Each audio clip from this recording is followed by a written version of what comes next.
আসসালামু আলাইকুম রহমতুল্লাহ বরকাত।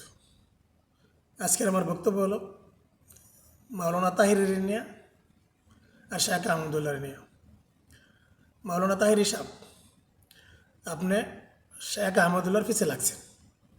শেখ আহমদুল্লাহ এরকম একটা লোক, আমার এটুক বর্ষে আমি আর যত বক্তব্য আমি শুনছি, আমি কোনো বক্তব্য আমি শুনি নাই শেখ আহমদুল্লাহ কোনো লোকের গিফত বলতে, কোনো লোকের ছোটো করে কথা বলতে, আর হয় নিজের নিজে অনেক বড় মানুষ মনে করে ওয়াজ করে, এরকম না।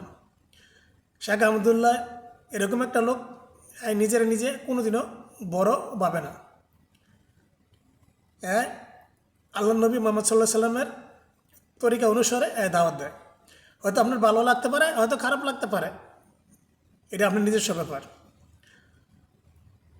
আপনি শেখ আহমদুল্লাহর পিছিয়ে লাগবেন না। শেখ আহমদুল্লাহর পিছিয়ে লাগিয়ে আপনি বড় বক্তা হইতে পারবেন না, আর শেখ আহমদুল্লাহর কোনো কিছু আপনি ক্ষতিও করতে পারতেন না। শেখ আহমদুল্লাহ এরকমভাবে দাওয়াত দেয়, আল্লাহর দেওয়া কোরআন আর মোহাম্মদ সাল্লাম হাদিসের অনুসরণ করে দাওয়াত দেয়। দাওয়াতের ভিতরে আপনার মতন ডাইল খিচুড়ি ওয়াজ করে না। আপনি যেমন ডাইল খিচুড়ি মিলাই ওয়াজ করেন, আপনি এগুলো করেন ওগুলো করেন, এরকম ওয়াজ করে না। আপনি এখনও সঠিক রাস্তায় আসেন, জাতিরে শিরিক বিদাতের বাঁচানোর চেষ্টা করেন, জাতির শিরিক বিদাতের ভিতরে ঢুকানোর চেষ্টা করেন না।